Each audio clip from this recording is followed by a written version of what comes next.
Hi hello friends, welcome to my channel. ಇವತ್ತಿನ ರೆಸಿಪಿಯಲ್ಲಿ ತುಂಬ ಜನಕ್ಕೆ ಫೇವ್ರೇಟ್ ಆಗಿರುವಂತಹ ಮಟನ್ ದಮ್ ಬಿರಿಯಾನಿ ಯಾವ ರೀತಿ ಮಾಡೋದಂತ ತೋರಿಸ್ಕೊಡ್ತಾ ಇದ್ದೀನಿ. ರೆಸ್ಟೋರೆಂಟಲ್ಲಿ ಸಿಗೋ ಟೇಸ್ಟಲ್ಲೇ ಈಗ ಮನೆಯಲ್ಲೇ ತುಂಬ ಸುಲಭವಾಗಿ ಮಾಡ್ಕೋಬೋದು. ವಿಡಿಯೋನ ಸ್ಕಿಪ್ ಮಾಡದೆ ಕೊನೆವರೆಗೂ ನೋಡಿ, ನೀವು ಕೂಡ ಟ್ರೈ ಮಾಡಿ. ಸೊ ಬನ್ನಿ ಹಾಗಾದರೆ ಈ ರೆಸಿಪಿನ ಹೇಗೆ ಮಾಡೋದಂತಂದೇಳಿ ಒಂದು ಸಲ ಚೆಕ್ ಮಾಡೋಣ. ಮೊದಲಿಗೆ ನಾನಿಲ್ಲಿ ಈ ಬಿರಿಯಾನಿ ಮಾಡೋದಕ್ಕೆ 3/4 kg ಆಗೋಷ್ಟು ಮಟನ್ ತೊಗೊಂಡು ಅದನ್ನು ಒಂದೆರಡು ಸಲ ವಾಶ್ ಮಾಡಿ ಈ ರೀತಿ ಒಂದು ಬೌಲಲ್ಲಿ ಹಾಕ್ಕೊಂಡು, ಈಗ ಅದ್ರ ಜೊತೆಗೇ ಒಂದು 1/4 ಕಪ್ ಆಗೋಷ್ಟು ಮೊಸರು, 1-2 ಚಮಚದಷ್ಟು ಅಚ್ಚ ಖಾರದ ಪುಡಿ, ಒಂದು ಅರ್ಧ ಚಮಚದಷ್ಟು ಜೀರಾ ಪೌಡರು, ಒಂದು 1/4 ಚಮಚದಷ್ಟು ಅರಿಶಿನ, ಹಾಗೆಯೇ 1 ಚಮಚದಷ್ಟು ಗರಂ ಮಸಾಲ ಪೌಡರು, ಒಂದು ಅರ್ಧ ಚಮಚದಷ್ಟು ಪೆಪ್ಪರ್ ಪೌಡರು, ಹಾಗೆಯೇ ಸ್ವಲ್ಪ ಶುಂಠಿ ಮತ್ತು ಬೆಳ್ಳುಳ್ಳಿನ ಈ ರೀತಿ ಜಜ್ಜಿಬಿಟ್ಟು ಹಾಕ್ಕೊಂಡಿದ್ದೀನಿ.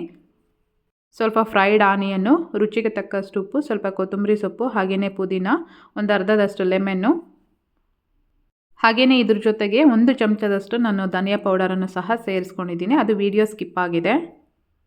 ಸ್ಪೈಸಸ್ನೆಲ್ಲ ಹಾಕಿದ ಮೇಲೆ ಈ ರೀತಿ ಎಲ್ಲ ಚೆನ್ನಾಗಿ ಮಿಕ್ಸ್ ಮಾಡಿಕೊಂಡು ಒಂದು ಅರ್ಧ ಗಂಟೆಗಳ ಕಾಲ ಇದನ್ನು ನಾನು ಸೈಡಿಗೆ ಎತ್ತಿಟ್ಕೊಳ್ತಾ ಇದ್ದೀನಿ. ಸೊ ಈ ಥರ ಮ್ಯಾರಿನೇಟ್ ಮಾಡ್ಕೊಳ್ಳೋದ್ರಿಂದ ಪೀಸಸ್ಗೆಲ್ಲ ಉಪ್ಪು ಖಾರ ಎಲ್ಲ ಚೆನ್ನಾಗಿ ಹಿಡಿಯುತ್ತೆ, ಹಾಗೆಯೇ ತಿನ್ನೋದಕ್ಕೂ ಸಹ ತುಂಬ ಟೇಸ್ಟಿ ಆಗುತ್ತೆ.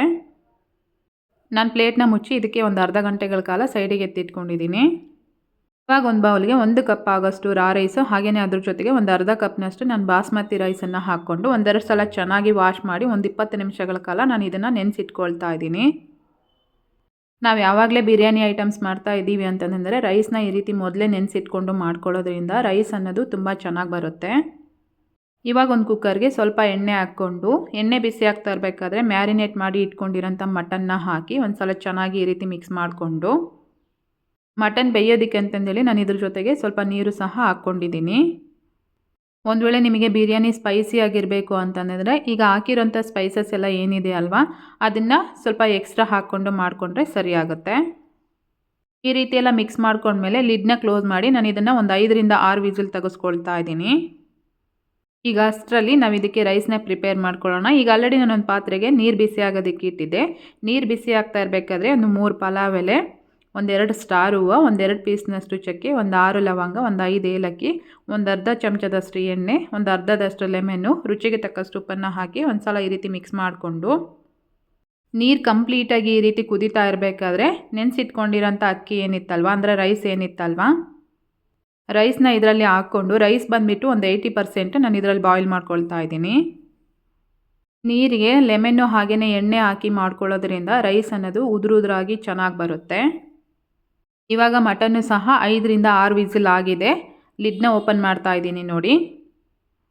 ಮಟನ್ ಎಲ್ಲ ತುಂಬ ಸಾಫ್ಟಾಗಿ ಬೆಂದಿದೆ. ಮಟನ್ ಒಂದು ವೇಳೆ ಎಳೆದೇನಾದರೂ ಇತ್ತು ಅಂದರೆ 1-2ರಿಂದ 3 ವಿಸಿಲ್ ತೆಗೆಸ್ಕೊಂಡ್ರೆ ಸಾಕು. ತುಂಬ ಬಲ್ತಿರೋದೇನಾದರೂ ಇತ್ತು ಅಂತಂದರೆ ಒಂದು 5ರಿಂದ 6 ವಿಸಿಲ್ ತೆಗೆಸ್ಕೊಂಡ್ರೆ ಸಾಕಾಗುತ್ತೆ.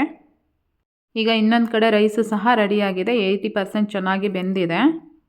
ಈಗ ಒಂದು ಪಾತ್ರೆಗೆ ಬೇಯಿಸಿಟ್ಕೊಂಡಿರೋಂಥ ಮಟನ್ನ ಹಾಕಿ ಒಂದು ಸಲ ಈ ರೀತಿ ಎಲ್ಲ ಸ್ಪ್ರೆಡ್ ಮಾಡಿಕೊಂಡು, ಹಾಗೆಯೇ ಇದ್ರ ಜೊತೆ ರೈಸ್ ಏನು ರೆಡಿ ಮಾಡಿ ಇಟ್ಕೊಂಡಿದ್ವಲ್ವ ಅದನ್ನು ಈ ರೀತಿ ಎಲ್ಲ ಸ್ಪ್ರೆಡ್ ಮಾಡ್ಕೊಳ್ತಾ ಇದ್ದೀನಿ. ನಿಮಗೆ ಬೇಕು ಅಂದರೆ ಇದನ್ನು 2 ಸ್ಟೆಪ್ಪು ಸಹ, ಅಂದರೆ 2 ಲೇಯರು ಸಹ ಹಾಕ್ಕೊಂಡು ಮಾಡ್ಕೋಬೋದು. ರೈಸ್ ಎಲ್ಲ ಈ ರೀತಿ ಸ್ಪ್ರೆಡ್ ಮಾಡ್ಕೊಂಡ್ಮೇಲೆ ಇವಾಗ ಇದಕ್ಕೆ ಸ್ವಲ್ಪ ಪುದೀನ ಹಾಗೆಯೇ ಕೊತ್ತಂಬರಿ ಸೊಪ್ಪನ್ನ ಈ ರೀತಿ ಸ್ಪ್ರೆಡ್ ಮಾಡ್ಕೊಳ್ತಾ ಇದ್ದೀನಿ. ಪುದೀನ ಹಾಗೆಯೇ ಕೊತ್ತಂಬರಿ ಸೊಪ್ಪು ಹಾಕಿದ್ಮೇಲೆ ಮತ್ತೆ 1 ಲೇಯರು ನಾನು ರೈಸ್ನ ಹಾಕ್ಕೊಳ್ತಾ ಇದ್ದೀನಿ. ರೈಸ್ ಎಲ್ಲ ಕಂಪ್ಲೀಟಾಗಿ ಹಾಕಿದ ಮೇಲೆ ಫ್ರೈಡ್ ಆನಿಯನ್ ಏನಿತ್ತಲ್ವ ಅದನ್ನು ಸಹ ಕೊನೆಯದಾಗಿ ಈ ರೀತಿ ಎಲ್ಲ ಸ್ಪ್ರೆಡ್ ಮಾಡ್ಕೊಳ್ತಾ ಇದ್ದೀನಿ. ಹಾಗೆ ಇದ್ರ ಜೊತೆಗೆ ಸ್ವಲ್ಪ ಕೊತ್ತಂಬರಿ ಸೊಪ್ಪು ಹಾಗೆಯೇ ಪುದೀನ ಸೊಪ್ಪನ್ನು ಹಾಕಿ ಪ್ಲೇಟ್ನ ಮುಚ್ಚಿ ದಮ್ ಕಟ್ಟೋದಕ್ಕೆ ಅಂತಂದೇಳಿ ನಾನಿಲ್ಲಿ ಗೋಧಿ ಹಿಟ್ಟನ್ನ ಬಳಸ್ಕೊಳ್ತಾ ಇದ್ದೀನಿ.